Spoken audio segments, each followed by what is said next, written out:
Hey everybody, welcome to the church building. We are jumping right back into 1 Kings chapter 3. This is a Bible cover-to-cover reading, if you weren't aware. Going all the way from Genesis to Revelation. And we're continuing through the Old Testament.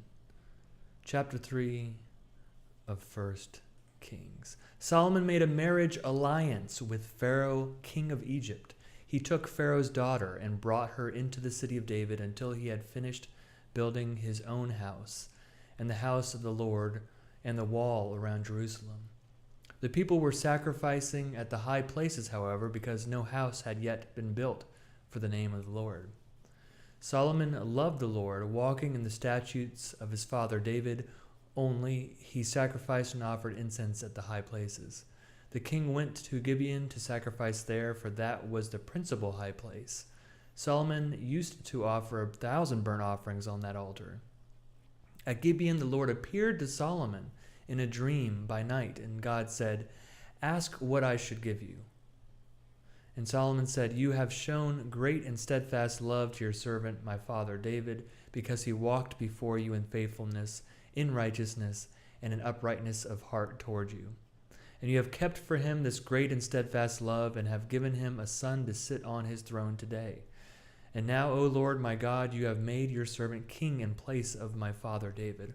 Although I am only a little child, I do not know how to go out or come in.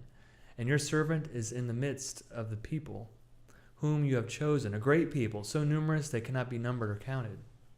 Give your servant, therefore, an understanding mind to govern your people, able to discern between good and evil, for who can govern this your great people?" It pleased the Lord that Solomon had asked this. God said to him, "Because you have asked this, and have not asked for yourself long life or riches, or for the life of your enemies, but have asked for yourself understanding to discern what is right, I now do according to your word. Indeed, I give you a wise and discerning mind. No one like you has been before you, and no one like you shall arise after you.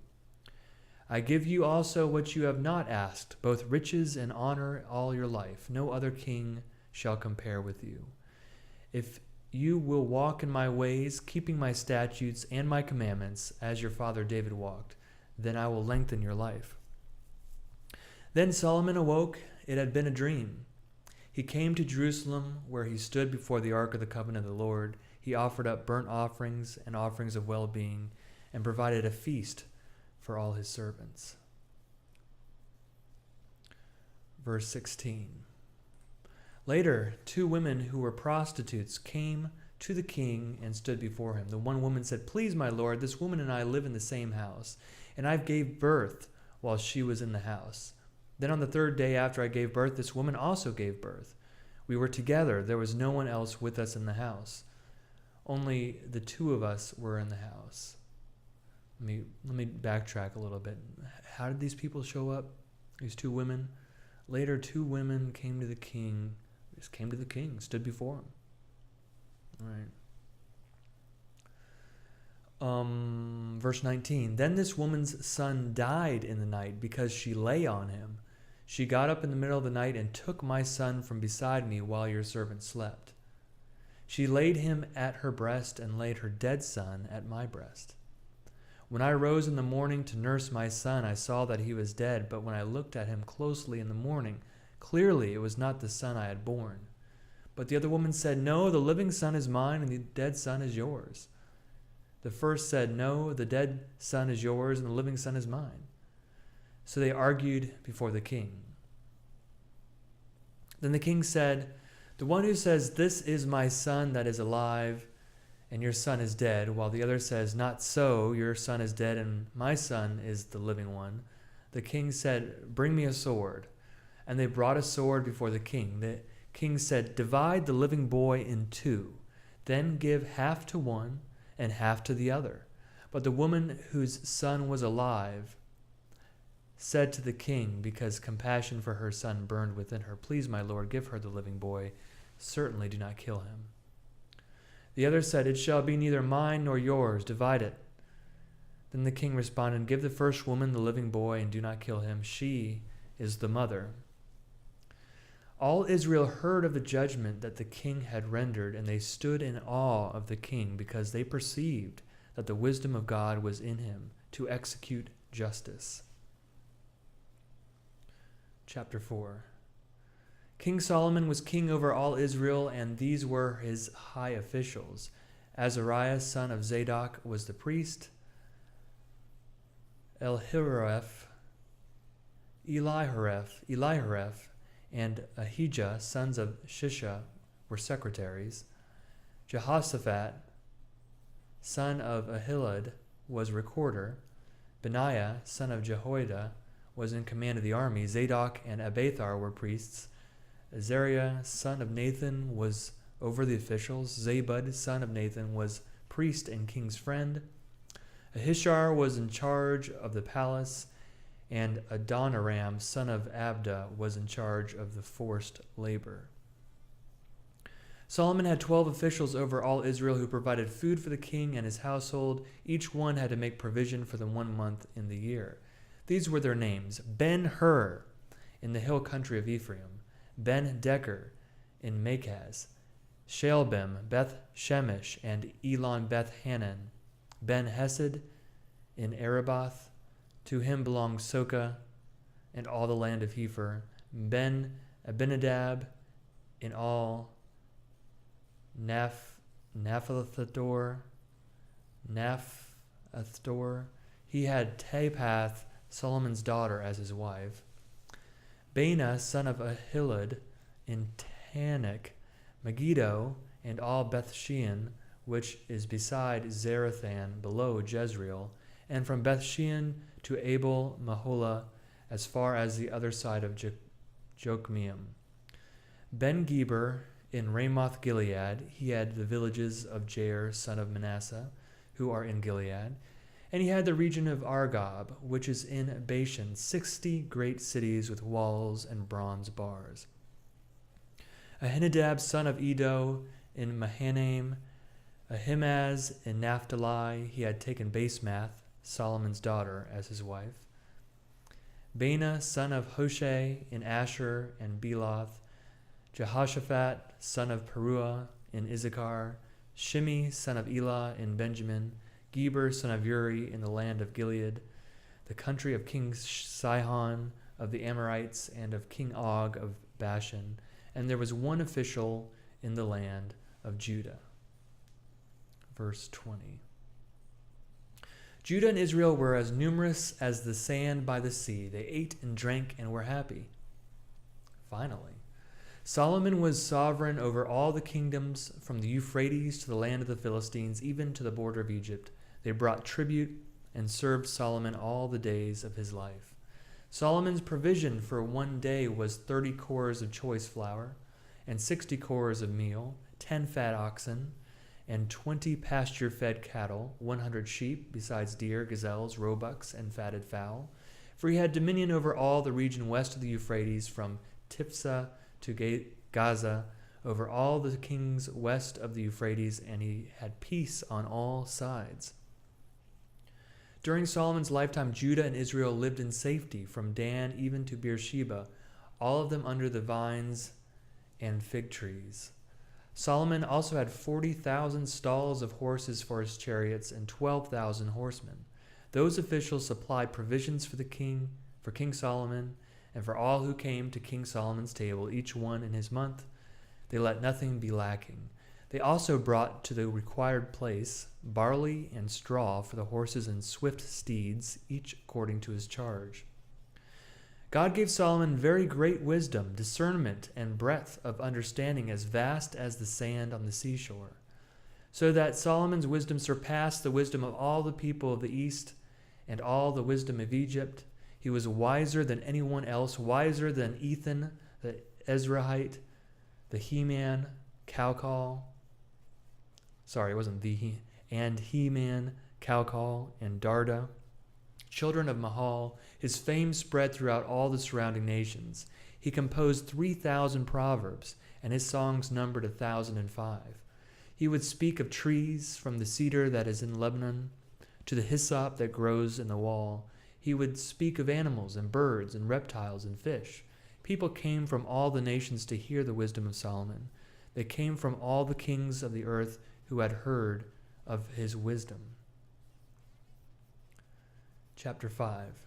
Now King Hiram of Tyre sent his servants to Solomon when he heard that they had anointed him king in place of his father, for Hiram had always been a friend to David. Solomon sent word to Hiram, saying, "You know that my father David could not build a house for the name of the Lord his God because of the warfare with which his enemies surrounded him, until the Lord put them under the soles of his feet. But now the Lord my God has given me rest on every side. There is neither adversary nor misfortune. So I intend to build a house for the name of the Lord my God. As the Lord said to my father David, your son, whom I will set on your throne in your place, shall build the house for my name. Therefore command that cedars from Lebanon be cut for me. My servants will join your servants, and I will give you whatever wages you set for your servants. For you know that there is no one among us who knows how to cut timber, like the Sidonians." When Hiram heard the words of Solomon, he rejoiced greatly and said, "Blessed be the Lord today, who has given to David a wise son to be over this great people." Hiram sent word to Solomon, "I have heard the message that you have sent to me. I will fulfill all your needs in the matter of cedar and cypress timber. My servants shall bring it down to the sea from the Lebanon. I will make it into rafts to go by sea to the place you indicate. I will have them broken up there for you to take away, and you shall meet my needs by providing food for my household." So Hiram supplied Solomon's every need for timber of cedar and cypress. Solomon in turn gave Hiram 20,000 cores of wheat as food for his household and 20 cores of fine oil. Solomon gave this to Hiram year by year. So the Lord gave Solomon wisdom as he promised him. There was peace between Hiram and Solomon, and the two of them made a treaty. King Solomon conscripted forced labor out of all Israel. The levy numbered 30,000 men. He sent them to the Lebanon, 10,000 a month in shifts. They would be a month in Lebanon and 2 months at home. Adoniram was in charge of the forced labor. Solomon also had 70,000 laborers and 80,000 stone cutters in the hill country, besides Solomon's 3,300 supervisors who were over the work, having charge of the people who did the work. At the king's command, they quarried out great costly stones in order to lay the foundation of the house with dressed stones. So Solomon's builders and Hiram's builders and the Gebalites did the stone cutting and prepared the timber and the stone to build the house. Chapter 6. In the 480th year after the Israelites came out of the land of Egypt, that's 480 years. In the 4th year of Solomon's reign over Israel, in the month of Ziv, which is the 2nd month, he began to build the house of the Lord. The house that King Solomon built for the Lord was 60 cubits long, 20 cubits wide, and 30 cubits high. The vestibule in front of the nave of the house was 20 cubits wide across the width of the house. Its depth was 10 cubits in front of the house. For the house he made windows with recessed frames. He also built a structure against the wall of the house, running around the walls of the house, both the nave and the inner sanctuary. And he made side chambers all around. The lowest story was 5 cubits wide, the middle one was 6 cubits wide, and the third was 7 cubits wide. For around the house of the house, I'm getting a little tired here. For around the outside of the house he made offsets on the wall in order that the supporting beams should not be inserted into the walls of the house. The house was built with stone finished at the quarry, so that neither hammer nor axe nor any tool of iron was heard in the temple while it was being built. That's interesting. Verse 8. The entrance for the middle story was on the south side of the house. One went up by winding stairs to the middle story, and from the middle story to the third. So he built the house and finished it. He roofed the house with beams and planks of cedar. He built the structure against the whole house. For each story, 5 cubits high, was joined to the house with timbers of cedar. Now the word of the Lord came to Solomon concerning this house that you are building. If you will walk in my statutes, obey my ordinances, and keep all my commandments by walking in them, then I will establish my promise with you, which I made to your father David. I will dwell among the children of Israel and will not forsake my people Israel. Verse 14. So Solomon built the house and finished it. He lined the walls of the house on the inside with boards of cedar. From the floor of the house to the rafters of the ceiling, he covered them on the inside with wood. And he covered the floor of the house with boards of cypress. He built 20 cubits of the rear of the house with boards of cedar from the floor to the rafters, and he built this within as an inner sanctuary, as the most holy place. The house, that is, the nave in front of the inner sanctuary, was 40 cubits long. The cedar within the house had carvings of gourds and open flowers. All was cedar, no stone was seen. The inner sanctuary he prepared in the innermost part of the house to set there the Ark of the Covenant of the Lord. The interior of the inner sanctuary was 20 cubits long, 20 cubits wide, and 20 cubits high. He overlaid it with pure gold. He overlaid the altar with cedar. Solomon overlaid the inside of the house with pure gold. Then he drew chains of gold across in front of the inner sanctuary and overlaid it with gold. Next, he overlaid the whole of the house with gold in order that the whole house might be perfect. Even the whole altar that belonged to the inner sanctuary he overlaid with gold.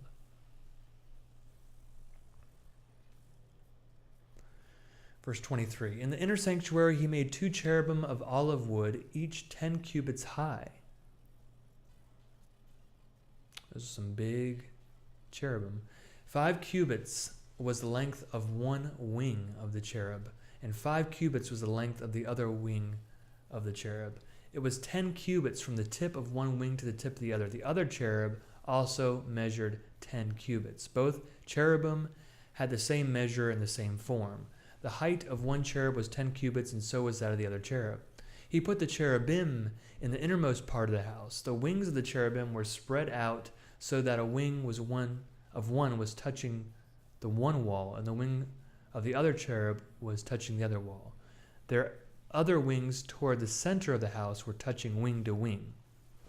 He also overlaid the cherubim with gold. He carved the walls of the house all around about with carved engravings of cherubim, palm trees, and open flowers. In the inner and outer rooms, the floor of the house he overlaid with gold in the inner and outer rooms. For the entrance to the inner sanctuary he made doors of olive wood. The lintel and the doorposts were 5-sided. He carved the doors of olive wood with carvings of cherubim, palm trees, and open flowers. He overlaid them with gold and spread the gold on the cherubim and the palm trees.